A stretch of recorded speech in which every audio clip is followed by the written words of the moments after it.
Hello बच्चों, welcome to my channel learn with Himanshi.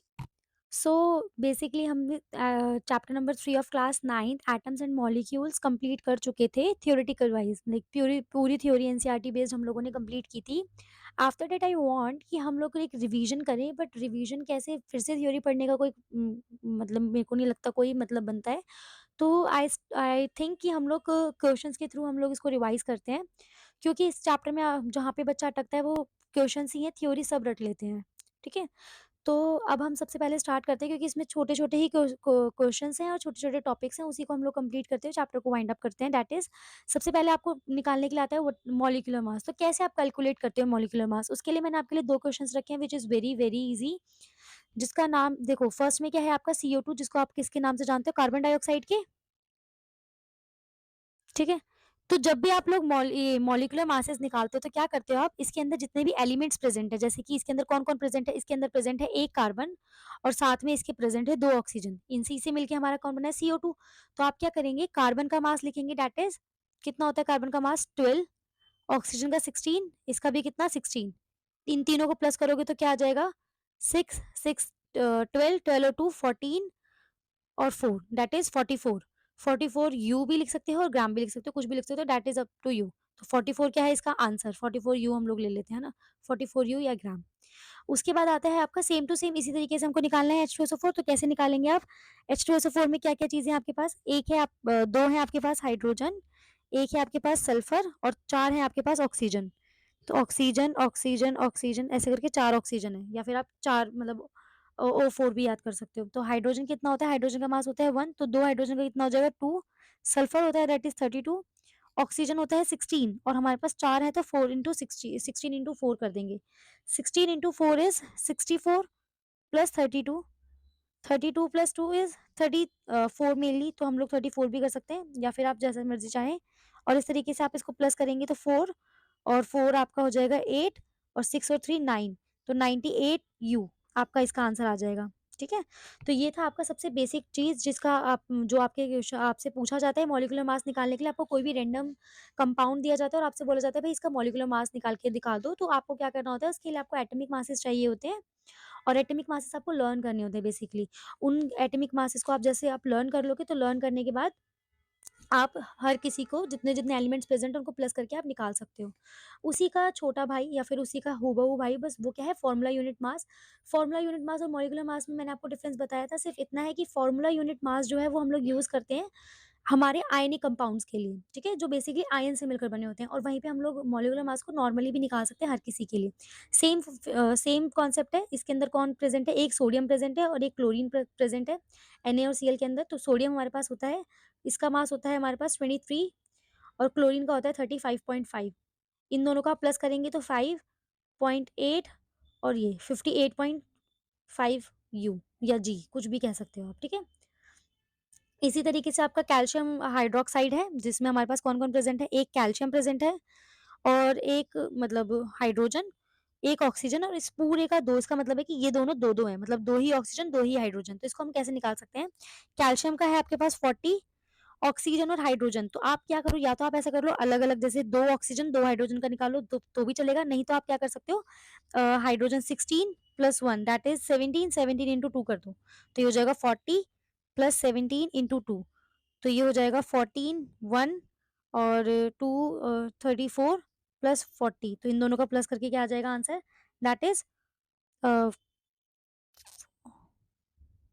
That is 74। 74 you या जी, आप जो भी बोलना चाहो वो आपका आंसर हो जाएगा। ठीक है? इसी के साथ हम चलते हैं, तो ये हमारा खत्म हुआ मॉलिक्यूलर मास और फार्मूला यूनिट मास। ये 2 तरीके की मासेस हमें निकालने के लिए आते हैं सबसे ज़्यादा। इसके अलावा हमारे पास एक तरीके का क्वेश्चन ये आता है जो कि हमारा कंजर्वेशन ऑफ मास पे डिपेंड, मतलब जो हमारा लॉज़ है ना, उसके ऊपर कंजर्वेशन ऑफ मास पे डिपेंड करता है कि मतलब उसके लिए बोलते हैं, अगर मान लीजिए आपके पास if the mass of reactants in the chemical reaction is 10 gram, then what is the mass of one product if the other product is of 4 grams. इसका मतलब है, हमने पहले भी सीखा था, मैंने आपको बताया था कि केमिकल इक्वेशन के अंदर A प्लस बी मिलके आपको क्या देते हैं? C प्लस डी, ऐसा कुछ देते हैं, मान लेते हैं हम। तो आपको कंबाइनली क्या बोला, हमने क्या बोला था कि A और B इन दोनों का कंबाइंड मास आपको दे रखा है 10 ग्राम, ठीक है? और आपसे बोला है कि सी और डी क्या है, एक का अगर हम लोग मान लें 4 तो दूसरे वाले डी का क्या होगा? तो इसका हमको निकालना है। तो बेसिकली आपको क्या पता है? आपको ये पता है कि mass of reactant equals to mass of product, ठीक है? तो आपका ये हो जाएगा 10 gram is equals to 4 plus इसको आप कुछ भी मान लो ऐसे डैश, तो ये हो जाएगा 10 minus 4, 10 minus 4 is equals to आपका ये डी हो जाएगा, और तो आपका आ जाएगा डी इज़ इक्वल्स टू 6 ग्राम, ठीक है? इस तरीके के क्वेश्चन बहुत ईज़ी होते हैं, कुछ भी नहीं होता, आपको बस रिएक्टेंट और प्रोडक्ट को इक्वल करना होता है और उसके बिहाफ़ पे आप देख सकते हो। दैट्स इट, ठीक है? नेक्स्ट क्वेश्चन हमारे पास आता है, दैट इज़ फिर से हमारे पास सेम क्वेश्चन आता है कि राइटिंग द फॉर्मूला मास। तो उसके लिए हमारे पास एक क्वेश्चन है कि हमें मॉलिक्यूलर मास लिखना है या फॉर्मूला मास लिखना है किसका? Al2SO4 थ्राइस का। अब ये क्या है? अब ये जैसे हमने कैल्शियम हाइड्रॉक्साइड का निकाला था ना CaOH होल ट्वाइस का, वैसे ही हम लोग Al2SO4 थ्राइस का निकालेंगे। क्योंकि वीडियो बहुत लंबी हो रही थी तो मुझे इसका सॉल्यूशन करना पड़ा पहले ही, क्योंकि ये बच्चों के लिए थोड़ा-सा ना हॉट्स क्वेश्चन में आता है, that's why I put a star mark here, तो क्योंकि ये बच्चों को थोड़ा-सा मुश्किल लगता है। तो देखिए इसमें कुछ नहीं है, मैं आपको समझा पाऊँ, वीडियो बहुत ज़्यादा लंबी ना जाए इसलिए मैंने पहले ही लिख लिया है। देखिए Al2SO4 थ्राइस का क्या मतलब है कि इसमें आपके पास 2 एल्यूमीनियम है, तो मैंने लिखा है एल्यूमीनियम, एल्यूमीनियम अलग-अलग, 1 सल्फर है, इधर 4 ऑक्सीजन है, ठीक है? तो 4 O ये that is not 40, that is 4 oxygen है, 1 ऑक्सीजन है, ठीक है? और इसकी थ्राइस है तो इसका मतलब मैंने क्या किया, इन तीनों को, इसको पूरे को 3 से मल्टीप्लाई कर दिया है। ये सबसे ईज़ीएस्ट वे है, वरना हम इनको 3 इसको 3 12 कर देंगे तो भी कर सकते हैं, मतलब ऐसा कुछ नहीं है, बट हमें ये क्या जानना है, ब्रैकेट का मतलब होता है ब्रैकेट के बाहर जो भी लगा है उस पर्टिकुलर वैल्यू से आपको मल्टीप्लाई करना होता है। तो एल्यूमीनियम, एक एल्यूमीनियम 27 का होता है, 27 ग्राम का, तो दूसरे 2 एल्यूमीनियम हो जाएँगे तो 54, ऐसे ही सल्फर हमारा 32 होता है, 4 ऑक्सीजन दैट इज़ 64 होते हैं, नहीं 16 इंटू 4 दैट इज़ 64, और फिर उन दोनों को अगर हम प्लस करेंगे तो 96 आता है, और हमारे पास ब्रैकेट के बाहर 3 था तो हमने थ्राइस से मल्टीप्लाई कर दिया। तो मल्टीप्लाई करने के बाद हमारे पास 294 आता है, और उसके अंदर हम लोग 54 प्लस करते हैं तो हमारे पास 342 यू या ग्राम, ग्राम लिखिए, ग्राम का हमारे पास ये आ जाता है Al2SO4 थ्राइस। ये है हमारे मॉलिक्यूलर मास वाले क्वेश्चंस, और हमारे लॉज ऑफ केमिकल कॉम्बिनेशन वाले क्वेश्चंस, और फॉर्मूला यूनिट मास वाले क्वेश्चन, इस तरीके के क्वेश्चंस आते हैं। फर्दर प्रैक्टिस के लिए आपको बार-बार क्वेश्चंस प्रैक्टिस करने पड़ेंगे। ये वाले हो गए, अपनी एनसीईआरटी के क्वेश्चंस हो गए, इन टेक्स्ट हो गए, ब्लू क्वेश्चंस हो गए, एक्सरसाइज वाले, जो भी आपको क्वेश्चंस आपको मिलते हैं, आपके टीचर ने करवाए हो, स्कूल में जो भी होते हैं, आपको वो सारे क्वेश्चंस करने हैं, ठीक है? अटेम्प्ट। उसके बाद जो लास्ट चीज़ आती है, जिसके बहुत ज़्यादा क्वेश्चंस आने के चांसेस होते हैं क्लास के अंदर, एग्जाम के अंदर, दैट इज़ फॉर्मूला लिखना। किसी भी कंपाउंड का हम लोग फॉर्मूला कैसे लिखते हैं, ये मैं आपको पहले भी बता चुकी हूँ, बट फिर हम लोग रिवीजन में थे तो हम लोग देखेंगे। इसके अंदर एक है आपके पास एल्यूमीनियम, एक है आपके पास क्लोराइड, मतलब क्लोरीन।